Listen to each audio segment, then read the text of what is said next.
सिकंदर ने भी नहीं था सोचा, आने से पहले खुशी लौट जाएगी।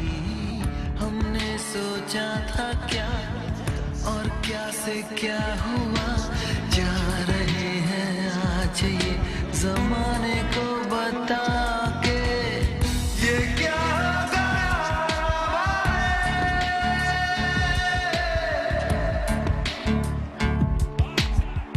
ये क्या हो गया मौला रे। नमस्कार, खेलते रहो में आपका स्वागत है और मैं हूं रुचि। वाकई सोचा तो नहीं था कि नंबर 1 का तमगा लिए टीम इंडिया न्यूजीलैंड जाएगी तो सर उठाकर, लेकिन जब वनडे सीरीज खत्म होगी तो ना ताज बचेगा और ना ही लाज। रैंकिंग में नंबर 8 की टीम ने माही एट कंपनी को एक बार फिर इस बात का एहसास करा दिया कि वो घर के ही शेर है। विदेशी सरजमी पर सीरीज जीतना उनके बस की बात नहीं। आखिर क्यों बार बार 7 समंदर पार कट रही है नाक, जानेंगे हमारे साथ स्टूडियो में मौजूद क्रिकेट एक्सपर्ट विनोद माथुर जी से। तो शुरुआत करते हैं आज की खास पेशकश, बड़े बेआबरू होकर तेरे कूचे से हम निकले।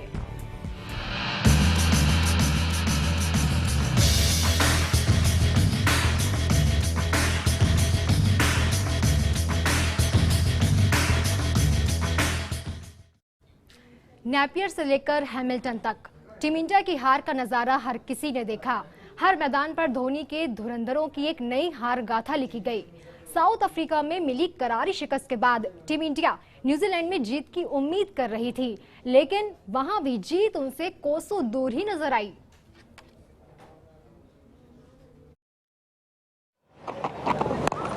It's in the air, straight up, and a simple catch to Taylor. माही के धुरंधरों की ये हालत देखकर अब क्या कहें, अल्फाज नहीं मिल रहे। एक मैच में ये तस्वीर दिखाई होती तो शायद इतना गम ना होता, लेकिन हार के दर्द पर जीत का मरहम लगाने के बजाय बार बार जख्मों को हरा कर गए, जिसके बाद कुछ कहने को बाकी नहीं रह गया। फैंस खामोश हैं, इंडिया हैरान है और सिलेक्टर्स परेशान हैं। आखिर जीत के रथ पर सवार टीम इंडिया को अचानक क्या हो गया कि शेर घर से बाहर निकलते ही ढेर हो गए। टीम इंडिया ने न सिर्फ वनडे सीरीज गंवाई बल्कि नंबर 1 का ताज भी खो दिया और बची कुची इज्जत भी चली गई। वो गालिब का एक शेर तो आपने सुना ही होगा, बड़े बेआबरू होकर तेरे कूचे से हम निकले। बल्लेबाज रन बनाना भूल गए, गेंदबाजों से विकेट निकले नहीं। नतीजा हर मैच के बाद कप्तान हार का ठीकरा किसी न किसी के सर फोड़ते नजर आए, लेकिन एक भी हार की जिम्मेदारी खुद नहीं ली, बस यही सोचते रह गए। माही अगर किसी एक बल्लेबाज का रिपोर्ट कार्ड शान के साथ इस सीरीज में दिखा सकते हैं तो वो हैं सिर्फ विराट कोहली, जिन्होंने हालात कैसे भी हों टीम का साथ नहीं छोड़ा। लेकिन माही को कौन समझाए कि अकेला चना भार नहीं फोड़ता। ऐसा ही हाल गेंदबाजी में भी रहा। शमी विकेट चटकाते रहे और दूसरे सिर्फ रन लुटाते रहे। एक के बाद एक शर्मनाक हार से हिंदुस्तान रूबरू होता रहा और फैंस ये कहने पर मजबूर हो गए, किस काम के हैं ये खिलाड़ी, इन्हें तो कहिए जनाब अनाड़ी। Sports desk, first India. बिल्कुल, टीम इंडिया की इतनी करारी शिकस्त किसी ने सोची नहीं थी। हमारे साथ स्टूडियो में विनोद माथुर जी मौजूद हैं, हमारे cricket expert. Vinod ji, south Africa हारे, उसके बाद जब न्यूजीलैंड गए तो लगा शायद यहाँ पे पिछली हार का गम भुला के टीम इंडिया एक नई शुरुआत करेगी। क्या आपने सोचा था इतनी बड़ी करारी शिकस्त शून्य 4 की? नहीं, इतना बुरा तो नहीं सोचा था, स्पेशली न्यूजीलैंड के अगेंस्ट। साउथ अफ्रीका तो हम मान के चल रहे थे कि बहुत अच्छी टीम है, बैलेंस टीम है, उनका बॉलिंग अटैक बहुत अच्छा है, स्पेशली साउथ अफ्रीका कंडीशन में, उनके पिचेस के ऊपर। पर न्यूजीलैंड में आप देखेंगे कोई फास्ट बॉलर्स ऐसा नहीं था जिसका कि कोई बहुत बड़ा नाम हो या कोई वर्ल्ड रैंकिंग में कहीं बहुत ऊपर के बॉलर हों, तो वहाँ हमको लग रहा था कि शायद हम खेलेंगे। और फिर साउथ अफ्रीका में उस कंडीशन में हम लोग खेल के आ रहे थे, तो ये भी नहीं था कि भी कोई बहुत नई कंडीशन हमको न्यूजीलैंड में मिलने वाली हो। उसके बावजूद जो खेल खेला हमने वहाँ न्यूजीलैंड में, और जिस तरीके से वहाँ हमारे बॉलर्स ने बॉलिंग की उस विकेटों के ऊपर, जहाँ कि हम ज़्यादा एक्सेप्ट कर रहे थे उनसे कि भी बहुत अच्छा करेंगे ये लोग। लेकिन सॉरी टू से कि भाई धोनी एंड टीम बिल्कुल फेलियर है वहाँ पे। विनोद जी, पूरी सीरीज में अगर हम देखें तो माही बहुत कंफ्यूज दिखाई दिए। 5 बार टॉस जीते, उसके बाद एक बार उन्होंने बल्लेबाजी करी, 4 बार अगर देखा जाए तो वहां पे उन्होंने गेंदबाजी चूज करी। किस प्लेयर को किस ऑर्डर में खिलाया जाए, उनका ऑर्डर क्या होना चाहिए। विराट से चौथे मैच में उन्होंने ओपनिंग कराई। मतलब धोनी की एज अ प्लेयर हो सकता है कि इस मैच में उन्होंने अच्छा परफॉर्मेंस किया बल्ले से, लेकिन एक कप्तान के तौर पर उनकी आलोचना वाकई में यहाँ पे हो रही है। नहीं, आलोचना इसलिए हो रही है, एक तो कि हम लोग एक साउथ अफ्रीका सीरीज हार के आ रहे थे, फिर न्यूजीलैंड में आके पहले 2-1 मैच हम हारे, तो कन्फ्यूजन हारने से हुआ। अगर यही हम जीतते रहते तो वो जो भी खेल खेल रहा था, हम जैसे उसकी जो भी अब तक जीतता था या वो जो भी डिसीजन लेता था उसको सब अप्रिशिएट करते थे। इवन टॉप प्लेयर, चाहे वो सुनील गावस्कर हो, चाहे राहुल द्रविड़ हो, सब उसको अप्रिशिएट करते थे कि भाई बहुत अच्छा डिसीजन लिया राहुल, इसने, धोनी ने, मिस्टर कूल के नाम से इसको, कि बड़ा कूल है, अच्छा डिसीजन लेता है।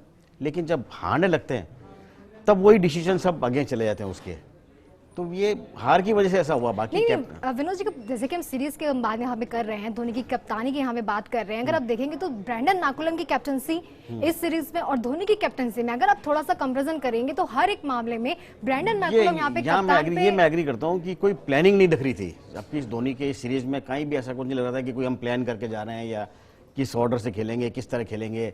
एक मैच हारने के बाद कि भाई उसके बाद हमको क्या हमारी वीकनेस थी, उसको उस पर क्या काम किया, क्या होमवर्क करना है।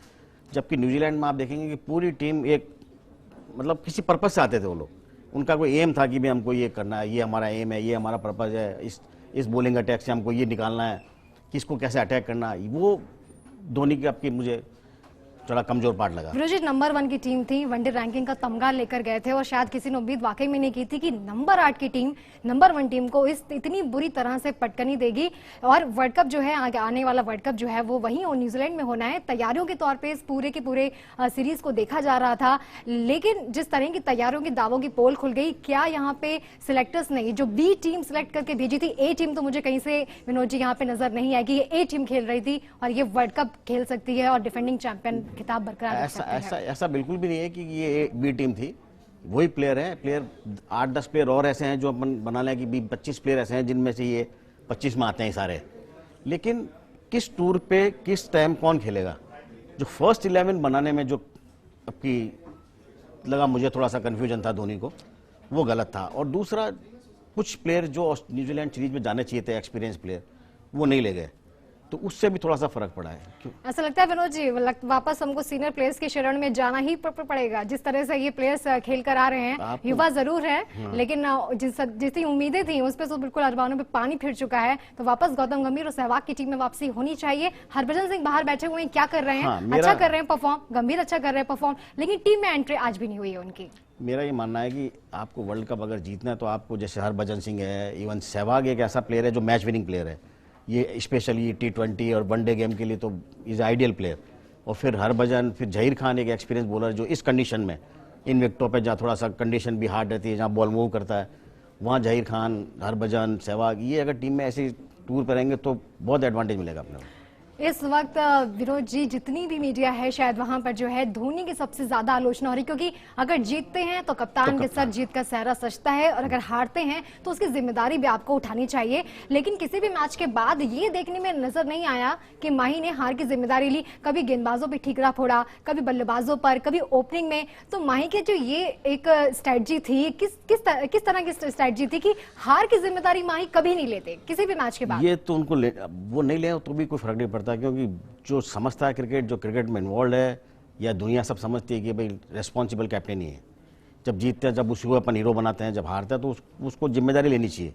क्योंकि आज जो भी टीम बनती है तो सिलेक्शन का एक पार्ट होता है कैप्टन, और उसके जो व्यूज़ होते हैं उसको सिलेक्टर्स हमेशा इंपॉर्टेंस देते हैं।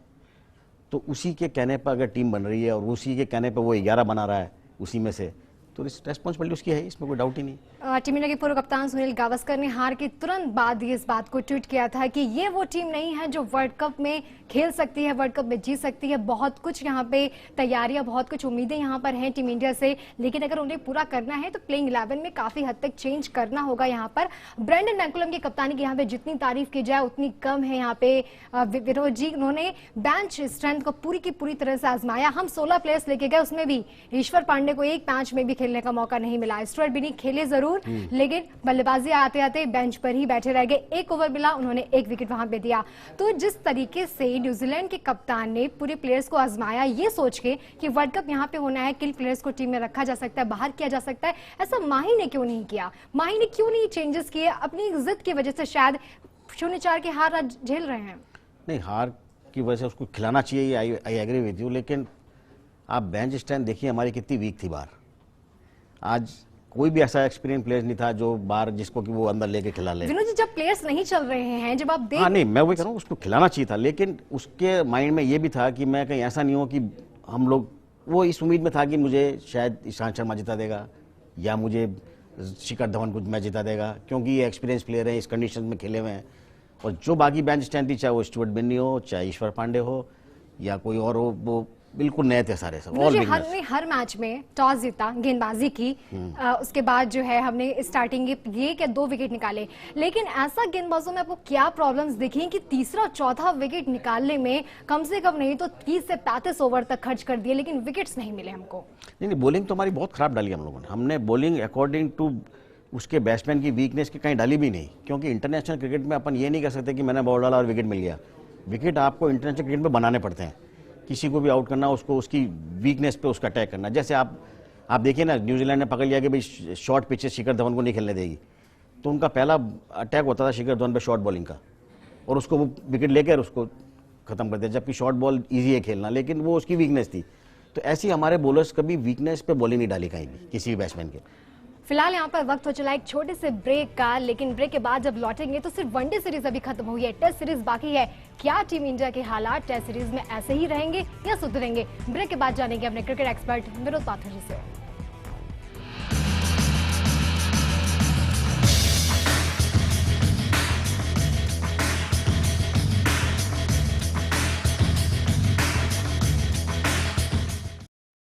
ब्रेक के बाद खेलते रहो में आपका स्वागत है। हम बात कर रहे हैं टीम इंडिया की करारी शिकस्त पर जो 0-4 से उनको न्यूजीलैंड में मिली है। हमारे साथ स्टूडियो में विनोद माथुर जी यहाँ पर मौजूद हैं, जिनसे हम लगातार बात कर रहे हैं टीम इंडिया के हार के कई पहलुओं पर। वनडे सीरीज तो खत्म हो गई विनोद जी, टेस्ट सीरीज 6 फरवरी से ऑकलैंड में पहला मैच शुरू हो जाएगी। क्या वनडे सीरीज जैसे हालात टेस्ट सीरीज में भी रहेंगे और क्या चेंजेस यहाँ पे करने की जरूरत है धोनी को? नहीं, देखिए वनडे एक डिफरेंट बॉल गेम है, टेस्ट क्रिकेट बिल्कुल डिफरेंट बॉल गेम है। तो मुझे लगता नहीं कि टेस्ट क्रिकेट में हमारी इतनी हालत ख़राब होगी, क्योंकि एक तो हम लोगों को वहाँ पर 5-6 मैच खेल लिए, तो थोड़ा सा एक्सपीरियंस भी, उन विकेटों का आइडिया भी हो गया है। फिर कुछ प्लेयर टेस्ट क्रिकेट के हमारे नए गए हैं यहाँ से, जैसे चेतेश्वर पुजारा है, उथप्पा है, जहीर खान है, तो उससे टीम स्ट्रेंथ हमारी बढ़ेगी डेफिनेटली। क्योंकि पुजारा एक ऐसा बैट्समैन है जो एक बार विकेट पर खड़ा हो जाता है तो इतनी जल्दी विकेट फेंकता नहीं है, उसको वनडे में भी ले जाते तो अपने लिए बड़ा यूज़फुल होता वो। तो वो एक अच्छा प्लेयर इंडिया को वहाँ पर टेस्ट क्रिकेट में मिलेगा। मतलब विनोद जी, जब वनडे सीरीज के बाद टेस्ट सीरीज आएगी, उसके बाद जो वहाँ पे प्लेइंग 11 होगा सिलेक्ट, तो शायद वहाँ पर टीम इंडिया के हालात वहाँ पे चेंज होंगे। गेंदबाजी में हमें वहाँ पर मिलेंगे जहीर खान और उमेश यादव। दो ऐसे गेंदबाज हैं जिन्हें शायद टीम की सबसे बड़ी मजबूत कड़ी माना जाता है गेंदबाजी की। दोनों ही वनडे सीरीज में बाहर थे, हमने देख लिया कि क्या उनका हश्र वहाँ पे हमारी गेंदबाजी का रहा। और अगर किसी मैच की बात करते हैं, चाहे वो टेस्ट सीरीज हो चाहे वनडे सीरीज हो, मैच गेंदबाज जिताते हैं। अगर आप 300 रन बना भी लेते हैं बल्लेबाज, लेकिन अगर आप डिफेंड नहीं कर सकते तो वहां पर सबसे ज्यादा आपको प्रॉब्लम होती है, जो मैं वनडे सीरीज में देखने को मिली। जहीर खान काफी टाइम के बाद आएंगे, सफेद पोशाक में देखने को मिलेंगे। कितनी उम्मीदें रखते हैं आप जहीर खान से? जहीर से मैं काफी उम्मीद रखता हूँ उस बॉलर से, क्योंकि काफी एक्सपीरियंस बॉलर है, उसको मालूम है कि इन कंडीशंस में कैसे अपने को बॉल डालनी है, कहाँ डालनी है, क्या मेरा फील्ड प्लेसमेंट रहेगा, क्या मेरी बॉलिंग अटैक रहेगा, तो उसका फर्क पड़ेगा। और उसके साथ जो साथ में दूसरा बॉलर है उसको हेल्प मिलती है इससे, तो ये एक बड़ी चीज़ अच्छी होती है। कि अभी क्या था वनडे में कि दोनों तरफ से कोई ऐसा बॉलर नहीं था जिसके कि एक दूसरे को हेल्प कर सकें। एक अच्छा बॉलर सीनियर बॉलर होता था, वो दूसरे को, यंगस्टर्स को उसको साथ बता सकता था कि भाई तुझे कहाँ डालना है, इस लाइन पे, यहाँ नहीं चलेगा, ये चलेगा। वो वहाँ पर कमी खली थी। यहाँ मुझे लगता है जहीर खान के आने से फर्क पड़ेगा। विनोद जी, उमेश यादव काफी टाइम से अनफिट थे, फिट हुए हैं, टीम में आए हैं वापस।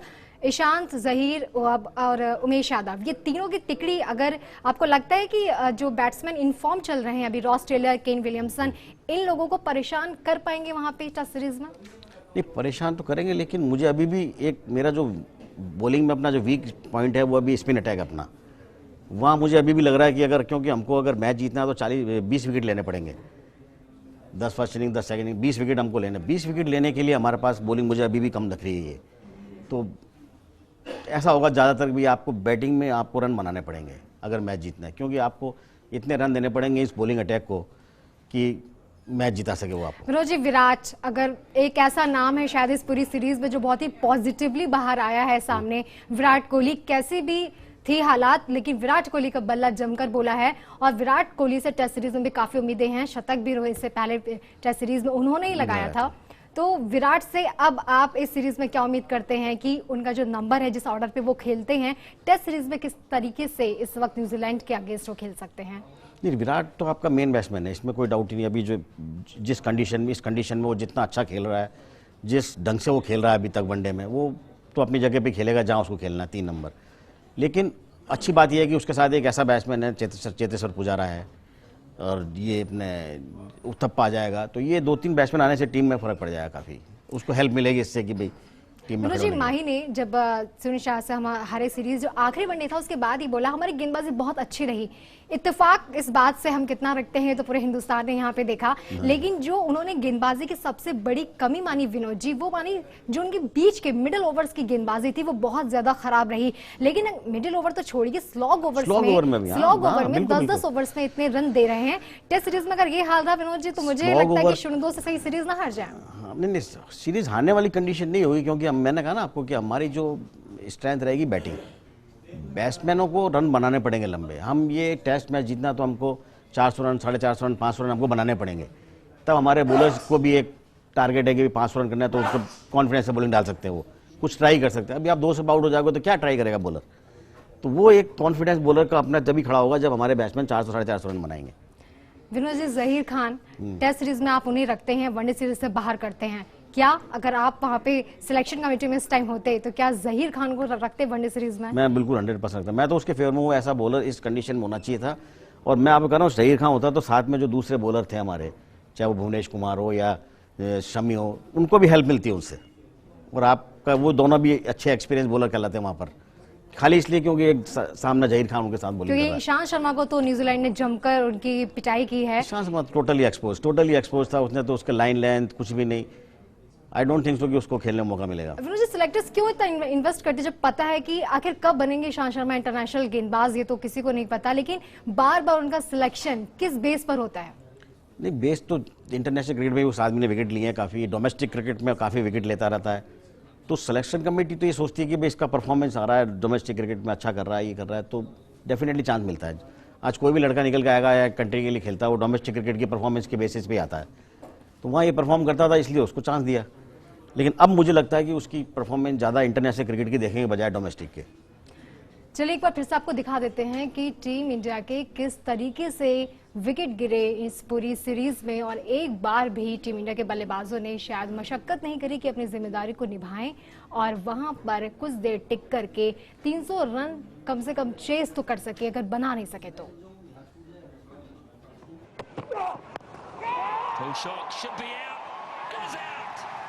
Straight down the throat, and Sharma's frustration has ended pretty early today.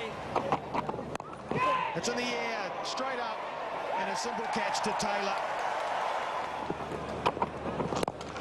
There's an opportunity. Oh, what a catch! Nathan McCullum stuck out his right hand, and it's stuck, and Corey Anderson makes the breakthrough again. Can't control that. Is out, what a catch! Oh, Tim Salvi, how beautifully judged. God, is it helmet? Oh, what a catch! Is there some glove there? He's walking off. He's walking off. Tony's gone. Action taken. 2 in the over. McClenaghan's done it again. He tried, and he's out. Oh, he's out, the bonus wicket. McClenaghan just keeps taking them. Here's a chance. Here's a chance. Must be close.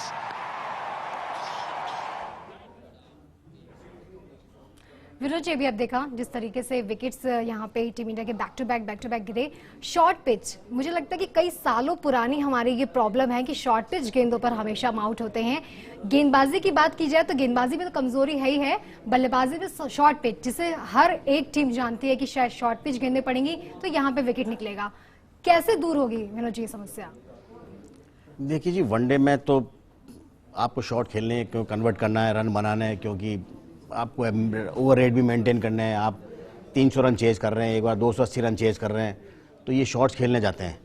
लेकिन 4 day game में या 5 day test match में आपको ये इतना short ball पे avoid करेंगे। जहाँ तक मेरे को लगता है कि ये स्ट्रेटेजी होगी कि भी अपने को शॉर्ट बॉल पे कोई शॉट कन्वर्ट नहीं करना है, उसको अवॉइड करना है, तो उससे काफ़ी फर्क पड़ जाएगा। अगर वो 2 बार छोड़ेंगे, 3 बार छोड़ेंगे, तो बैट्समैन बॉलर अपना सामने अटैक करेगा उसको खेलने के लिए।